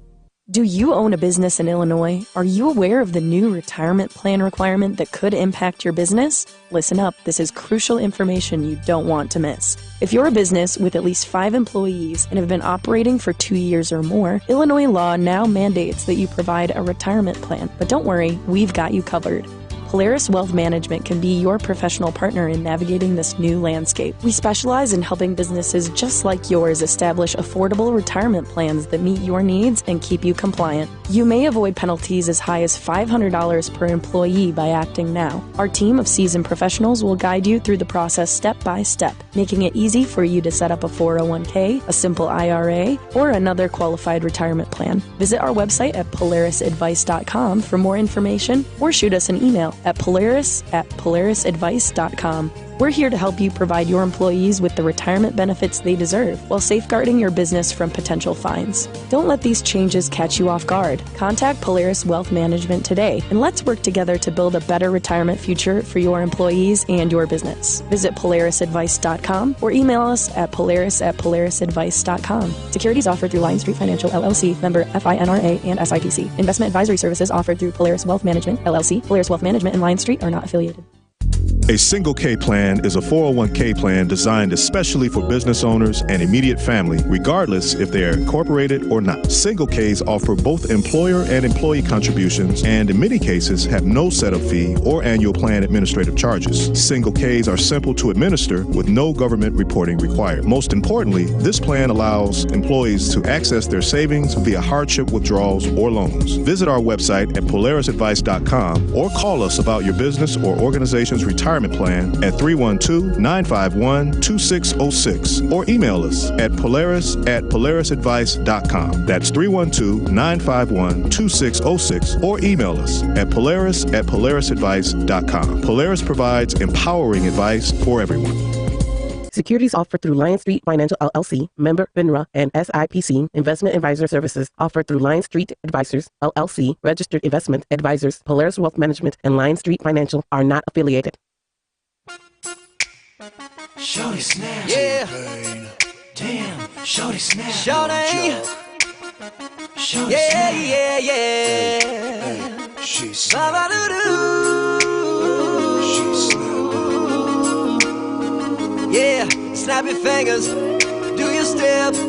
You can do it all by yourself. Baby girl, what's your name? Let me talk to you. Let me buy you a drink. I'm T-Pain. You know me. Convict music, nappy boy. Ooh-wee. I know the club. Close at 3. What's the chances of you rolling with me? Back to the crib. Show you how I live. Let's get drunk. Forget what we did. I'ma buy you a drink. Hello, this is Dr. John Artis from Health on Earth Wellness Centers. You can visit us at www.healthonearth.org, and welcome back to the family meeting. So here's a little fun fact. John Brown, my hero, he's the first person executed for treason in this country. Okay, keep that in mind now. First person executed for treason. This is prior to the Civil War, where there were a lot of treasonous people. He's the first one. I'm curious myself, I'm sure we can figure this out, how many people have been killed or executed for treason since. Because the number is going to tell us a lot about who we are as a country, right? This guy turned arms on the country for arguably a good reason. At least history tells us. History didn't age well for people who decided that they wanted to keep slavery. Right? Yeah. They were wrong. We all know. Y'all might not have known it then. Right. But you know it now. That John Brown was right. The thing he did was not right. But he was right. And y'all killed him about this. Uh-huh. I want you to say that sentence one more time. Y'all killed him about this. The other one before that. I forgot what I said. So, you know, we had a lot of treasonous people who took up arms when Abraham Lincoln was elected. Y'all famously referred to it as your Civil War. I had somebody ask me that too. Why do I always refer to to the United States as this country or y'all country? And the answer is? You know why it is. We're just visiting. Brother Minister Malcolm famously talked about progress. Mm-hmm. We've argued about progress on this show before. Yeah. We've argued what progress is. And Brother Minister, I'm paraphrasing, said, if you stick a knife in my back and you pull it out 6 inches, that is not progress. If you pull it all the way out, that is not progress. Yeah. It's not progress until the wound is healed. Mm-hmm. I subscribe to that. Yeah. And to that extent, my people have never been full citizens in your country. We've resided here and enjoyed some of the fruits, but we have never been full citizens. In fact, there are people who argue that people of color, black people, formerly enslaved descendants, really got their legal full citizenship. I characterize it as in part, but full citizenship for the Voting Rights Act in 5, 4, whatever. It was 63, 4, whatever. Yeah, was it that early? 63? Well, it was after the March on Washington, 63, I think, so like 64. I want to say it was before Brother Minister was killed in February of 65, but I don't. It's easy to find. Y'all can find it. Whatever the Voting Rights Act was, which is the first instance where people of color had their vote protected by this country. Right. It's a shame that you had to pass legislation to protect the vote of people who are otherwise considered citizens, but you did. And now it's been largely dismantled. Yeah. So, yeah, I refer to this country or your country until I'm a citizen. Oh, he's not American. He's not full American. He doesn't love, go live someplace else. Wish I could. Wish I could. Might do it. Oh. Mm-hmm. It's funny how people, there used to be an occasion here on the broadcast where people would send threats to me and us. They stopped doing that. I wonder why. I miss it. Oh, maybe because you don't care. They figured it out. Yeah, they would send threats. To be unbothered. Why bother? Well, they're real brave when they're behind a pen or online. They're real brave then. Oh, for sure. I think they are, yeah. The little special N-word, they use that all the time. Oh, yeah. But they stopped. I miss you. Oh, my gosh. Where have you been? No, don't do it. Don't do it. Please correspond with us. I'll send it to Michelle because she's sensitive like that. You might make her cry. No. Well, maybe, but I'd still be scrappy, though. You might get these hands, right? You can see what's on Eduardo's mind. Hey, Eduardo, what's up, man? Hi, Eduardo. Hey, how's it going? I couldn't call last week. It was my birthday, so that's why I'm calling birthday. Today. It was Michelle's birthday, too, last week. Taurus. Happy birthday. Yeah, well, yeah. On Mother's Day weekend, hey, that's a great day to have a birthday. Yeah. Real quickly here, Florida, Mr. Airman Roger Forston. Roger Forston. Next weekend is Memorial Day weekend, and I don't think the sheriff's deputy's name's been advertised, but that's okay. They can have a Memorial Day service outside the station, because a lot of him and maybe his buddies are going to be having a cookout. So let's have a real Memorial Day weekend service outside that sheriff's station and kind of like remember Mr. Forston time in the Air Force. That's a good idea. Are you going? Or will you go? Well, yeah, I would. I mean, it's on the other side of the of Florida, but yeah, I mean, I would go. You have a car? Sure. You have a car? I got a car, yeah. I'm putting pressure on you to go, man. I'll Google it and see what the time is. You should go, man. But check this out. Here's the, and this is in the Tampa Times, particularly to Tampa. In 10 years, 9,000 guns have been stolen, mostly from people leaving their cars unlocked. So, surprise, surprise.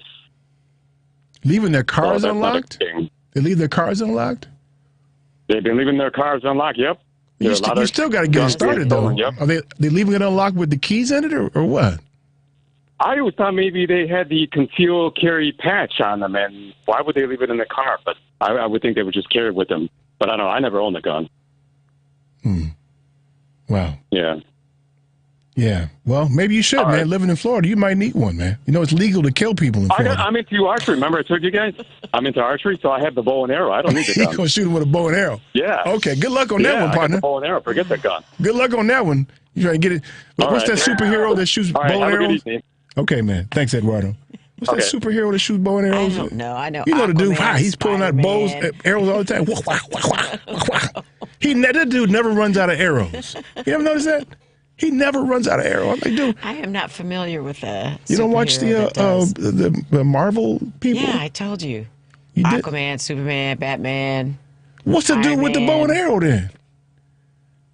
I don't know. He's always rolling with the Hulk, and come on, man. Actually, I don't know who he is. I never know his name. He's the dude with the bow and arrow. A bow and arrow character. No. Yeah, this dude. He's slick with the thing too, man. Let's see a Marvel. I'm gonna look this up because you crazy, man. Okay, but first let's say Mr. T on our YouTube says 1964 for the. I thought it was later. Hawkeye. That's Hawkeye. I don't know who the heck a Hawkeye is. He's a friend of Black Widow, Clint Barton. He's also known as Hawkeye. He's a member of S.H.I.E.L.D. This dude he never runs out of arrows. And he got trick arrows in there too. Some of them got bombs in them and electric shock in them and stuff. See, I don't know who this cat is. I don't even know who that is. Michelle. I know who the Avengers are, but I don't know who this Well, until this very moment, I had no idea what his name was. He just was the dude with the bow and arrow. And I like Robin Hood or something, running around shooting people. I've never seen that one before. You never seen him before? Mm-mm. Oh man, the Adventures movie, he was taking out people. That dude never ran out of arrows, man. Wait, you see the back of him? He doesn't. It's an endless thing of arrows in that. How do you have an endless thing of arrows, man? How does that work? Why do we even believe Superman that? Can fly. Come on, dude, man. I need to look that up. Now y'all got me. Somebody's going to tell me, I know at some point, why he got so many damn arrows. Man. I don't know. I don't know. But he really doesn't have a he doesn't have a superpower except he shoots arrows at people. He can't fly or anything? No, he's kind of got gymnastics things going on like Black Widow. But he and Eduardo are going to be out there shooting bow and arrow at people. Ha, ha, ha. He's a villain. He's a good guy. Villain. He's a reluctant villain, is what it says. Yeah, I think he was a drunk too. How come I don't know about him? I don't know. It's a shame. It kind of is. It really kind of is. I'm not sure why you didn't. Have you seen the Marvel movies? Some of them. Okay, look, all this new stuff, I can't keep up with it. I'm old now. Oh, now you're old. Is that what you said? Look, here's the thing. I don't have any children. Children keep you current, right? So you know all that stuff because you're watching it with them. So once I have an extra. You want one? I got an extra child. You want one? No, thank you. I'm good. Oh, he's all right. You just have one extra? You have more than one child. I know. I just got this extra one. You can go out and get yourself a Mercedes, and he can work on it for you. Okay. I'm trying to tell you, man. He'd keep you current. I'm surprised you haven't seen this. You've seen him before. You just, or maybe not. No. Y'all listen. Y'all know who this dude is, Hawkeye. You know who he is, right? This guy who played him in the movies, he got run over by like a snowplow or something up in Minnesota or something. Almost died, like last year, I think. Oh. Yeah. Okay, wait a minute. Listen. In reality, the longbow is and was a weapon of choice for. Oh, I thought he was talking about I thought that he was talking about Jeremy Renner. He's one of the. Jeremy Renner, that's his name. He got run over by a snowplow. Who gets run over by a snowplow? Guess what? Guess what? Yep. I got run over by a snowplow. That's not funny. He almost died. He did. Yeah. How many times you get run over by a snowplow, though? That's like I don't get that one. Because you can hear them joints coming. You can hear it coming. You're being Judgy McJudgerson right now. It's like getting hit by a train. How do you get hit by a train? You step in front of it. You see it coming. You can hear the train coming. How you get hit by a train? I don't get that, man. I don't get that, man. That's all the time we have. I want to thank you for yours. From Michelle in the news. Yep. For Bobby Longstroke, a.k.a. Devin. Get back in the game, brother. Get back in the game, man. Tune into the family meeting every Sunday at 4. I'm your host, Eric Grant. Peace.